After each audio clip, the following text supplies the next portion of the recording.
Hello everyone, welcome to exam plus academy. आज के इस वीडियो में हम डिस्कस करेंगे अप्रैल मंथ के बैंकिंग एंड फाइनेंशियल अवेयरनेस का पार्ट 2। आज हम इसका पार्ट 2 डिस्कस करेंगे। इसका पार्ट 1 ऑलरेडी आ चुका है और जल्दी मैं इसका पार्ट 3 भी आपके लिए लेके आऊंगी। और इस वीडियो की कंप्लीट पीडीएफ फाइल यानी कि पार्ट 1, पार्ट 2 और पार्ट 3 की कंप्लीट पीडीएफ फाइल आप लोग हमारे लास्ट वीडियो यानी पार्ट 3 वीडियो से डाउनलोड कर सकते हैं। फ्रेंड्स, अगर आपने अभी तक हमारा मार्च मंथ का बेस्ट 300 एमसीक्यूज का वीडियो नहीं देखा है तो वो वीडियो भी आप लोग देख लें। वो आपके आने वाले सारे एग्जाम्स के लिए काफी हेल्पफुल रहने वाला है। तो चलिए शुरू करते हैं आज का सेशन।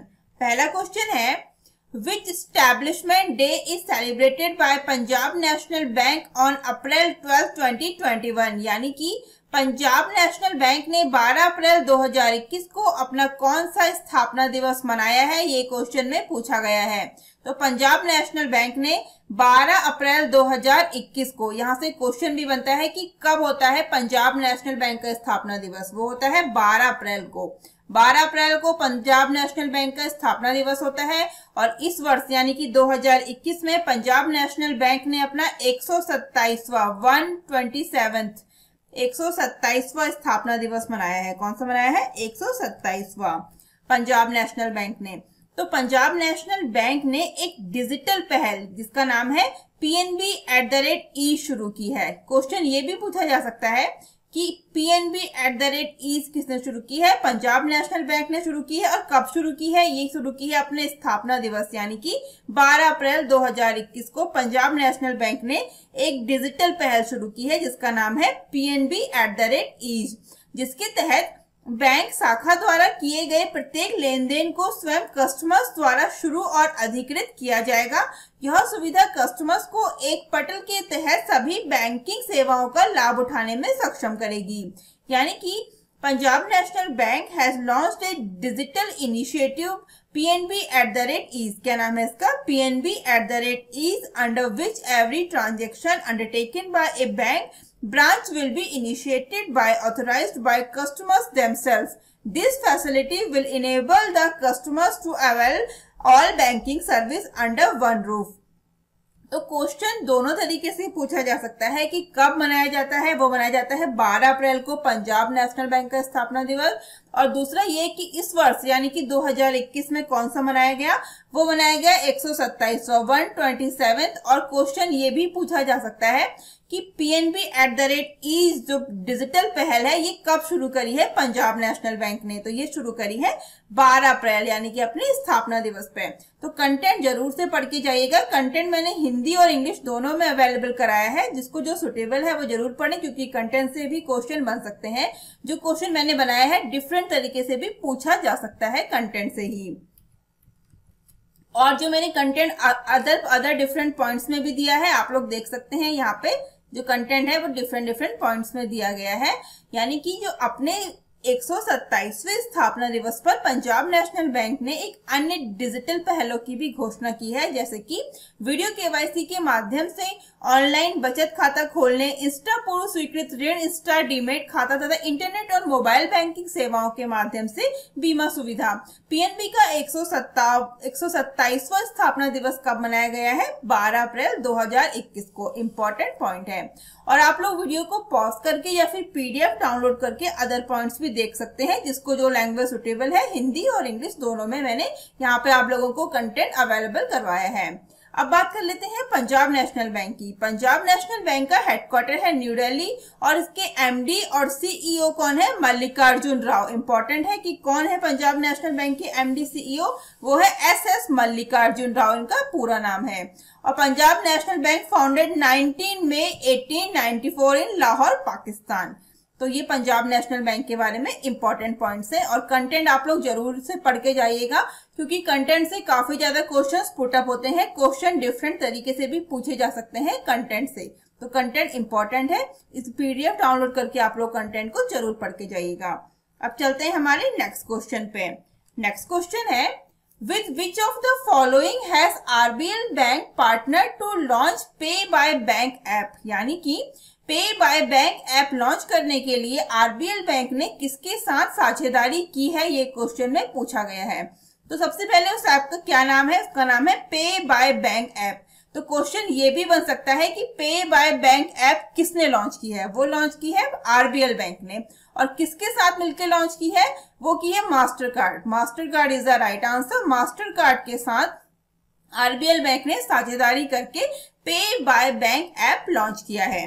तो क्वेश्चन दोनों ही तरीके से पूछा जा सकता है, इसलिए आपको पूरा पढ़ना है कि किसके द्वारा लॉन्च किया गया है और ऐप का क्या नाम है और ये ऐप को किसने लॉन्च किया है। तो इसको लॉन्च किया है आरबीएल बैंक ने। और किसके साथ पार्टनरशिप में किया है? ये किया है मास्टर कार्ड के साथ। दोनों ही तरीके से क्वेश्चन इंपॉर्टेंट है। तो आरबीएल बैंक और मास्टर कार्ड ने मोबाइल आधारित उपभोक्ता अनुकूल भुगतान समाधान पे बाय बैंक ऐप लॉन्च करने के लिए अपनी साझेदारी की घोषणा की है, जो भारत में अपनी तरह की पहली भुगतान कार्यक्षमता है। यानी कि RBL bank and Mastercard have announced their partnership to launch a mobile based consumer friendly payment solution pay by bank app, a first of its kind payment functionality in India। तो ये content है, इसको आप लोग देख सकते हैं।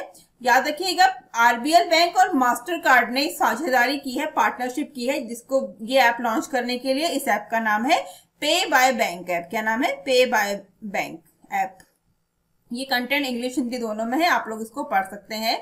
इसमें अलग अलग पॉइंट्स मैंने दिए गए हैं, ये भी हैं, इंपॉर्टेंट है और इनसे भी क्वेश्चन पूछे जा सकते हैं।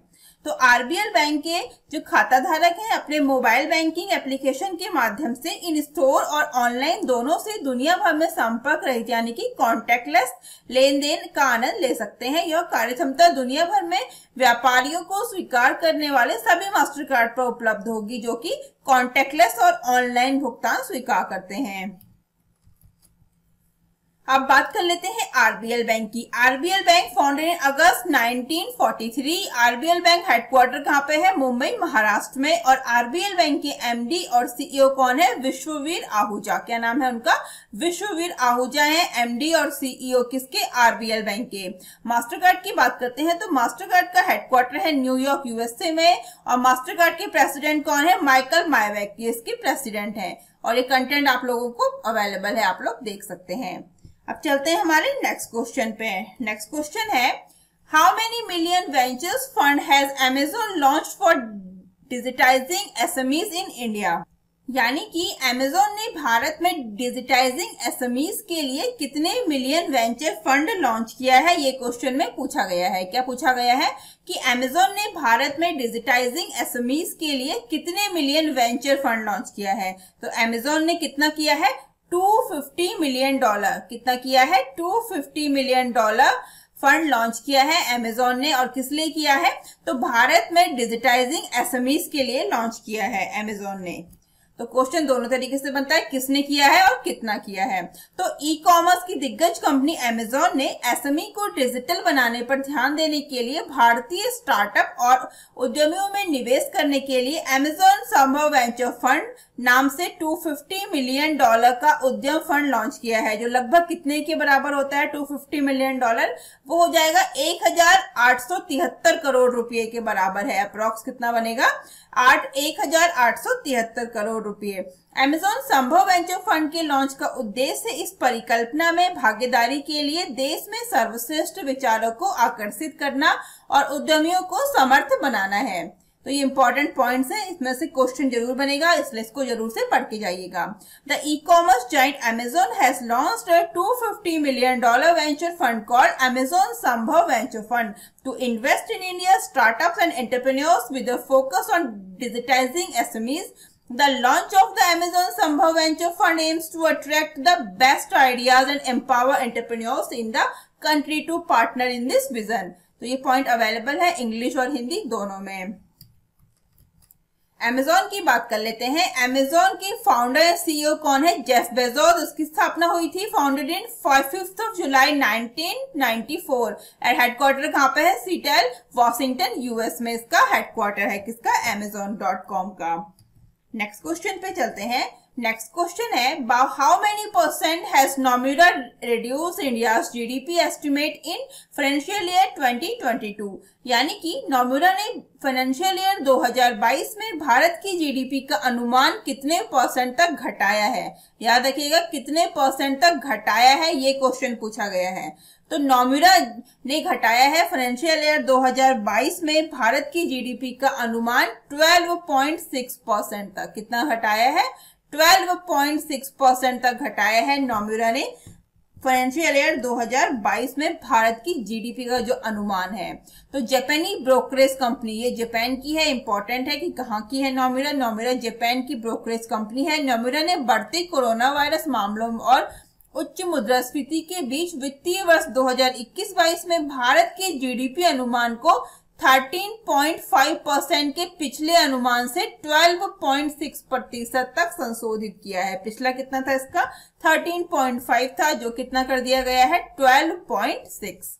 यानी कि the Japanese brokerage company Nomura has revised the GDP forecast of India in the financial year 2021-22 to 12.6% from the previous estimate of 13.5% amid rising coronavirus cases and higher inflation।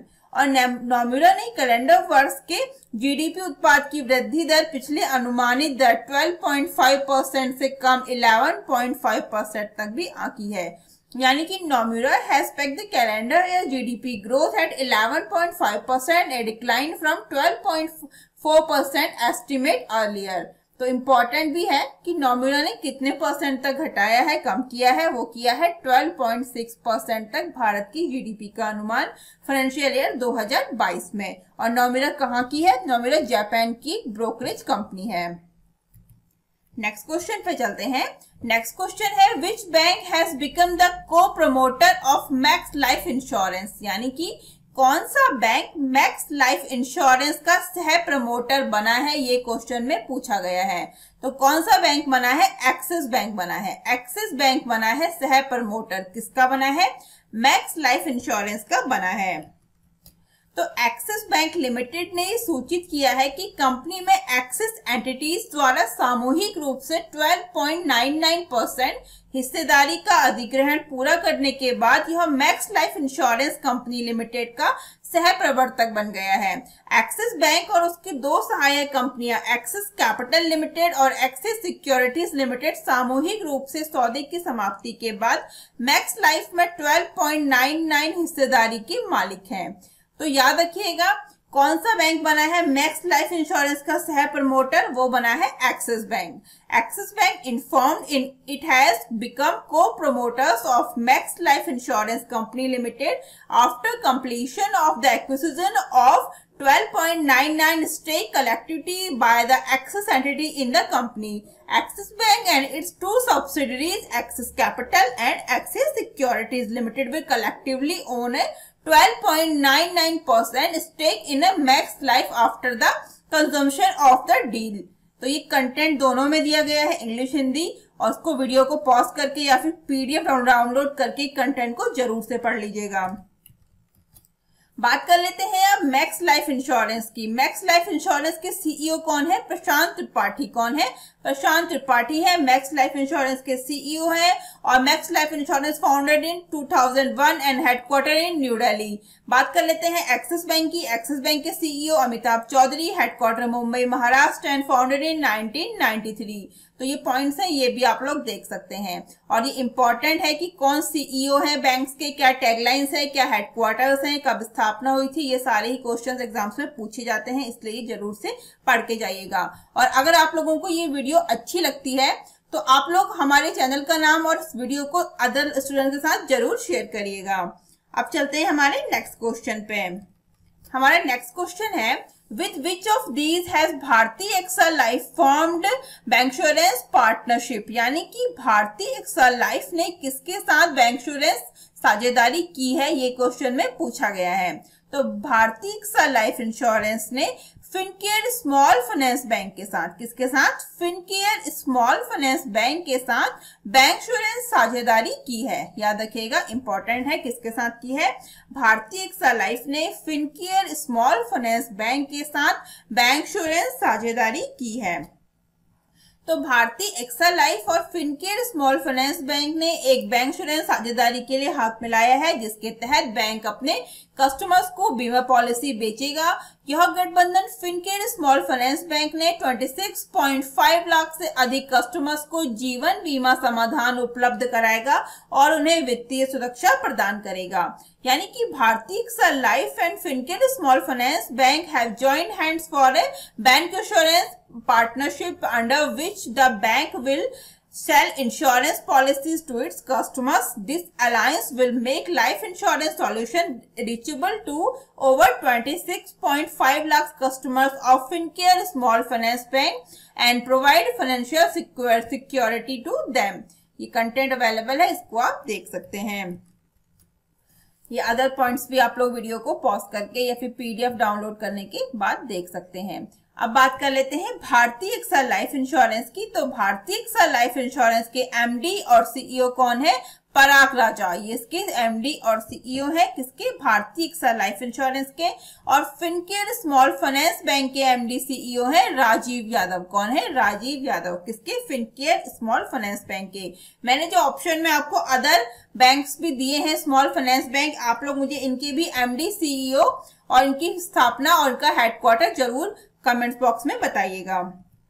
अब चलते हैं हमारे नेक्स्ट क्वेश्चन पे। हमारा next question है which bank has launched rewards 123 saving accounts, यानी कि किस बैंक ने रिवॉर्ड्स 123 बचत खाता लॉन्च किया है। ये क्वेश्चन में पूछा गया है कि किस बैंक ने क्या लॉन्च किया है?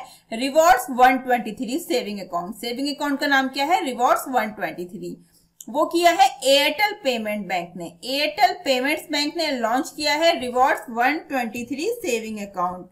एयरटेल पेमेंट्स बैंक ने अपना नया रिवॉर्ड्स 123 बचत खाता लॉन्च किया है जो कस्टमर्स को भत्ता और पुरस्कार प्रदान करता है। रिवॉर्ड्स 123 बचत खाता विशेष रूप से बनाया गया है जो आपको डिजिटल रूप से बचत करने और लेन देन करने पर विभिन्न प्रकार के भत्तों तक पहुंच प्राप्त करने की अनुमति देता है। यानी कि The Airtel Payments Bank launched its new Rewards 123 saving account which provides customers with perks and rewards. The Rewards 123 saving account is built specifically that allows you to get access to a variety of perks when you save or transact digitally. तो ये content available है, आप देख सकते हैं video को pause करके या फिर पीडीएफ डाउनलोड करके। तो इससे कंपनी का दावा है कि उसका नया शुरू किया गया बचत खाता पूरे वर्ष में विभिन्न प्रकार की डिजिटल लेन देन पर सुनिश्चित पुरस्कार के साथ निरंतर मूल्य प्रदान करने के लिए डिजाइन किया गया है। यानी कि the company claims that its newly introduced saving account is designed to offer consistent value with assured rewards of different types of digital transactions throughout the year. ये अदर पॉइंट्स भी मैंने दिए हैं, इनको भी जरूर देख लीजिएगा। इंपॉर्टेंट पॉइंट्स हैं, जरूर से देख के जाइएगा एग्जाम से पहले। बात कर लेते हैं एयरटेल पेमेंट्स बैंक की। एयरटेल पेमेंट्स बैंक के एमडी और सीईओ कौन है? अनुब्रता विश्वास। अनुब्रता विश्वास, यहाँ पे कुछ मिसप्रिंट है, इनका नाम है अनुब्रता विश्वास और हेडक्वार्टर है न्यू दिल्ली और इसकी स्थापना की गई थी जनवरी 2017 में। कब की गई थी? जनवरी 2017। ये है अनुब्रता विश्वास, ए है। चलते हैं नेक्स्ट क्वेश्चन पे। नेक्स्ट क्वेश्चन है which is the first mutual fund company to cross the ₹5 lakh crore AAUM, यानी कि 5 लाख करोड़ रुपए के AAUM को पार करने वाली पहली म्यूचुअल फंड कंपनी कौन सी बनी है? ये क्वेश्चन में पूछा गया है। तो 5 लाख करोड़ रुपए के AAUM को पार करने वाली पहली म्यूचुअल फंड कंपनी बनी है SBI म्यूचुअल फंड्स। कौन सी बनी है? SBI म्यूचुअल फंड्स बनी है। AAUM का क्या फुल फॉर्म हो जाएगा? AAUM का फुल फॉर्म हो जाएगा एवरेज एसेट्स अंडर मैनेजमेंट। क्या फुल फॉर्म हो जाएगा? Average assets under management. तो SBI funds management private limited ने ये सूचित किया है कि वह प्रबंधन AAUM के तहत 5 लाख करोड़ रुपए की औसत संपत्ति पार करने वाला भारत का पहला म्यूचुअल फंड हाउस बन गया है। कौन सा बन गया है? SBI mutual funds. क्वेश्चन दोनों तरीके से पूछा जा सकता है कि कितना, तो अमाउंट भी पूछा जा सकता है। तो 5 लाख करोड़ AAUM, कितना? 5 लाख करोड़ रुपए के AAUM को पार करने वाली पहली म्यूचुअल फंड कंपनी बनी है SBI म्यूचुअल फंड। तो SBI म्यूचुअल फंड ने वित्त वर्ष 2020-21 के दौरान 35% की वृद्धि देखी है, जिसका औसत AUM 3.73 लाख करोड़ रुपए से बढ़कर 5.04 लाख करोड़ रुपए हो गया है। यानी कि SBI Funds Management Private Limited has informed that it has become the first mutual fund house in India to cross the ₹5 lakh crore average assets under management mark. SBI MF has seen a growth of 35% during the financial year 2021, with its average AUM increasing from 3.73 lakh crore to ₹5.04 lakh crore.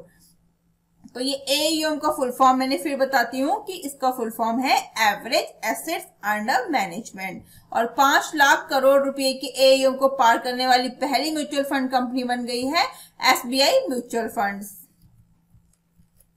बात कर लेते हैं SBI funds management founded कब, किसकी स्थापना कब की गई थी? 7 फरवरी 1992 में इसकी स्थापना की गई थी। और ये वह कंपनी है जो भारत के सबसे बड़े ऋणदाता, यानी कि the company which is a joint venture between India largest lander state bank of India and Europe largest asset manager Amundi. The funds house SIP books has increased 1382 crore from 1180 crore over the last year, recording a growth of 17%. यानी कि भारतीय state bank और Europe के सबसे बड़े संपत्ति प्रबंधक अमुंडी के बीच एक संयुक्त उद्यम है। फंड हाउस की SIP पिछले वर्ष की तुलना में 1180 करोड़ रुपए से बढ़कर 1382 करोड़ रुपए हो गई है, जिसमें 17% की वृद्धि दर्ज की गई है। कितनी की गई है? 17%, 17% की इसमें वृद्धि दर्ज की गई है। कितनी ग्रोथ है? 17%। इंपॉर्टेंट पॉइंट्स है, जरूर से पढ़ के जाने हैं, क्योंकि इन पॉइंट से भी क्वेश्चन बनते हैं और क्वेश्चन डिफरेंट तरीके से भी पूछे जा सकते हैं कंटेंट से ही। अब चलते हैं नेक्स्ट क्वेश्चन पे। नेक्स्ट क्वेश्चन है, Which of the following will be the head of Regulation Review Authority 2.0? यानी कि निम्नलिखित में से कौन विनियम समीक्षा प्राधिकरण 2.0 का प्रमुख होगा? ये क्वेश्चन में पूछा गया है। तो सही आंसर हो जाएगा M Rajeshwar Rao is the right answer. M Rajeshwar Rao जो है वो रेगुलेशन रिव्यू अथॉरिटी 2.0 के प्रमुख होंगे, यानी कि उसके चीफ होंगे, हेड होंगे। कौन होंगे? M राजेश्वर राव, जो RBI के डेप्यूटी गवर्नर भी हैं। तो RBI ने 1 मई 2021 से विनियमों, परिपत्रों, रिपोर्टिंग प्रणालियों की समीक्षा करने और उन्हें सुव्यवस्थित करने और अधिक प्रभावी बनाने के लिए केंद्रीय बैंक की अनुपालन प्रक्रियाओं की समीक्षा करने के लिए एक नया विनियम समीक्षा प्राधिकरण स्थापित करेगा। RRA 1 वर्ष की अवधि के लिए स्थापित किया जाएगा, जब तक कि RBI द्वारा समय सीमा नहीं बढ़ाई जाती है। यानी कि the RBI will be set up a new regulation review authority 2.0 from 1st of May 2021 to review the regulation circular reporting system and compliance procedure of the central bank for streamlining them and making them more effective. The RRA will be set up for a period of 1 year unless the timeline is extended by the RBI. तो M Rajeshwar Rao deputy governor RBI will be the head of regulation review authority. कौन है? M Rajeshwar Rao, जो deputy governor है reserve bank of India के, वो इसके head होंगे। किसके? रेगुलेशन रिव्यू अथॉरिटी, विनियम समीक्षा प्राधिकरण के वो हेड होंगे। ये कंटेंट मैंने आपको अदर डिफरेंट पॉइंट्स में दिया है, ये आप लोग पढ़ सकते हैं PDF डाउनलोड करके। इंपॉर्टेंट है एग्जाम्स के पॉइंट ऑफ व्यू से।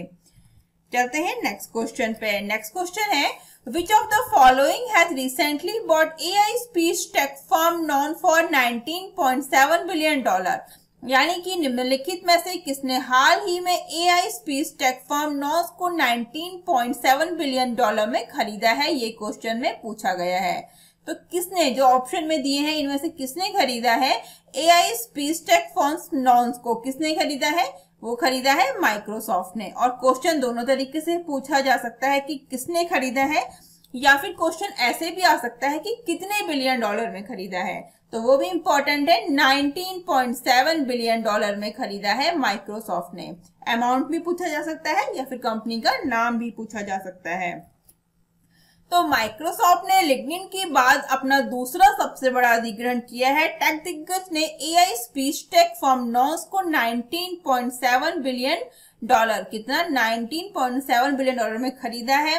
इस कदम में माइक्रोसॉफ्ट को आवाज पहचानने में मदद मिलेगी और यह स्वास्थ्य देखभाल बाजार में तेजी लाएगा। यानी कि Microsoft has made its second biggest acquisition after LinkedIn. The tech giant has bought AI speech tech firm Nuance for 19.7 billion dollar. The move will help Microsoft progress in voice recognition and will give it a boost in the healthcare market. और नॉन्स अपने dragon software के लिए जाना जाता है, जो गहरी सीख का उपयोग करके भाषण को स्थानांतरित करने में मदद करता है। 2016 में माइक्रोसॉफ्ट ने लिंक्डइन को 26 बिलियन डॉलर में खरीदा था। यानी कि Nuance is known for its Dragon software which helps to transcribe speech using deep learning. In 2016 Microsoft has purchase LinkedIn for 26 billion dollar.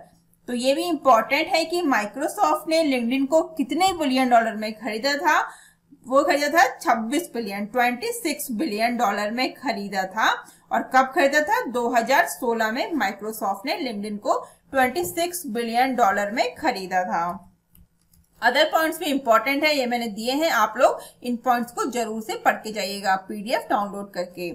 अब चलते हैं हमारे नेक्स्ट क्वेश्चन पे। हमारा नेक्स्ट क्वेश्चन है, The Reserve Bank of India has announced to purchase dash government securities in the open market under GSEC acquisition program 1.0 in the first quarter of 21-22।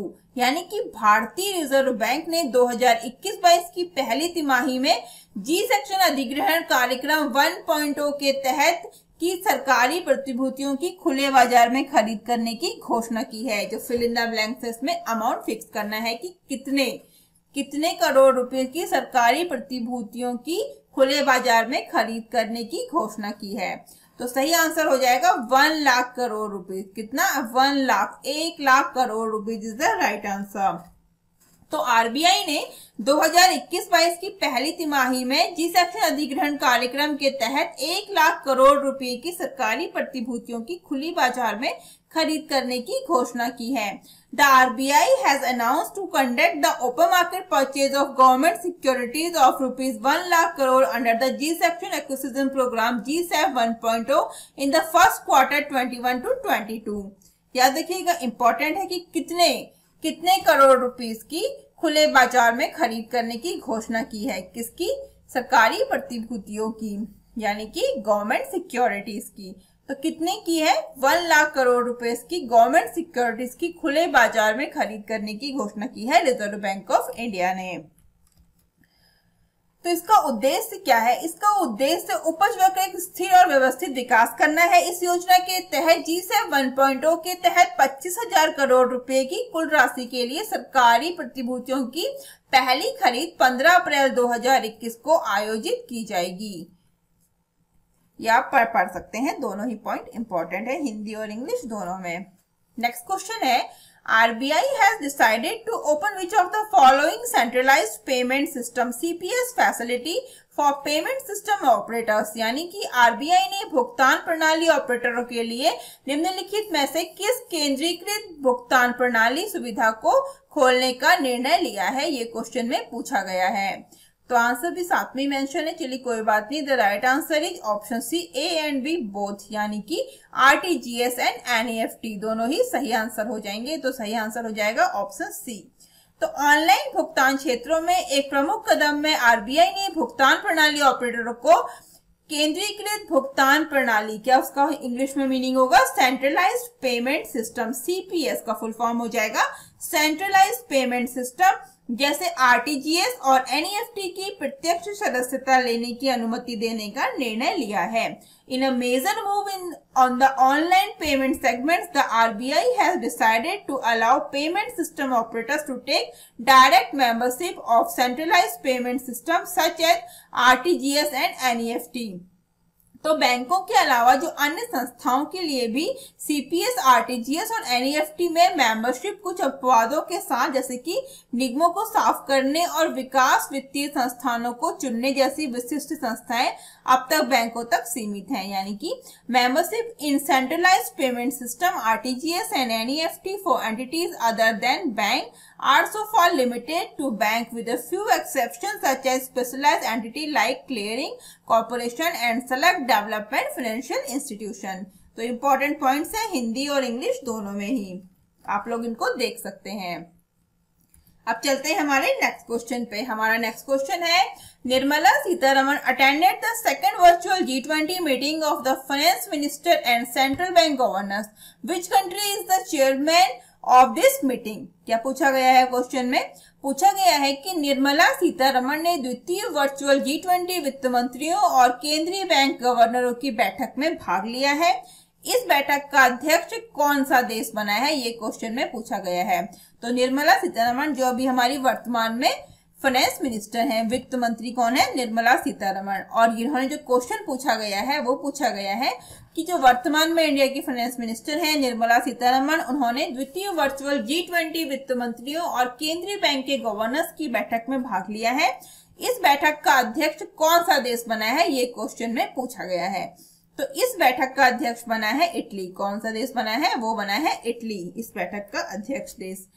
तो union minister for finance and corporate affairs Nirmala Sitharaman has participated virtually in the second G20 finance minister and central governors meeting. उन्होंने उसमें virtually भाग लिया है। This meeting held under the Italian presidency to discuss policy response to a global challenges to restore strong, sustainable, balanced and inclusive growth. The G20 finance minister and central bank governors discussed update of the G20 action plan in response to COVID-19। यानी कि G20 के वित्त मंत्रियों और केंद्रीय bank के गवर्नरों ने कोविड-19 की प्रतिक्रिया में G20 एक्शन प्लान के अपडेट पर चर्चा की है। तो ये इंपॉर्टेंट पॉइंट्स हैं, आप देख सकते हैं कि Shrimati Nirmala Sitharaman urged all G20 members to ensure equitable access and widespread distribution of vaccine।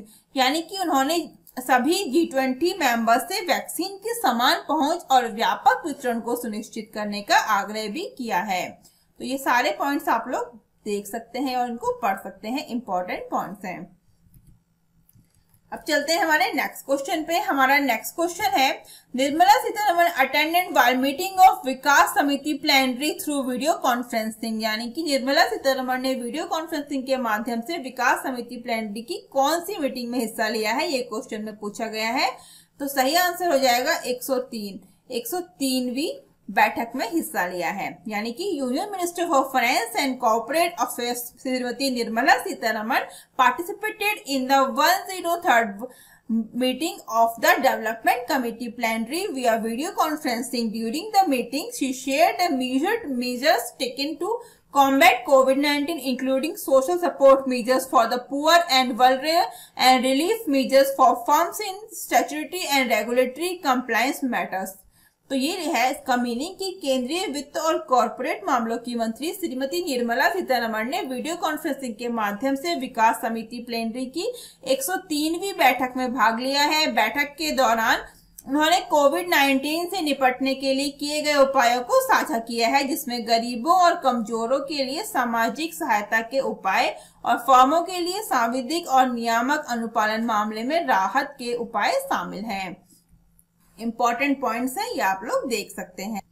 तो फ्रेंड्स, आज के इस वीडियो में बस इतना ही, और मैं जल्दी इसका पार्ट 3 वीडियो भी आपके लिए लेके आऊंगी। और अगर आप लोगों को वीडियो अच्छी लगती है तो प्लीज आप लोग हमारे चैनल का नाम अदर स्टूडेंट्स को जरूर से सजेस्ट करें और वीडियो को ज्यादा से ज्यादा शेयर करें।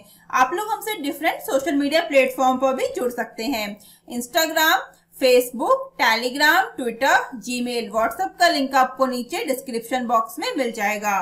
तो अगर आप लोग हमारे साथ जुड़ना चाहते हैं तो हमारे चैनल को सब्सक्राइब करके बेल आइकन दबाना बिल्कुल ना भूलिएगा, जिससे आपको हमारे चैनल पे जितनी भी वीडियो आती है उनकी नोटिफिकेशन सबसे पहले मिल सके। तो आज के लिए बस इतना ही, जल्द ही मिलते हैं हमारे नेक्स्ट वीडियो में। Thank you, thanks for watching.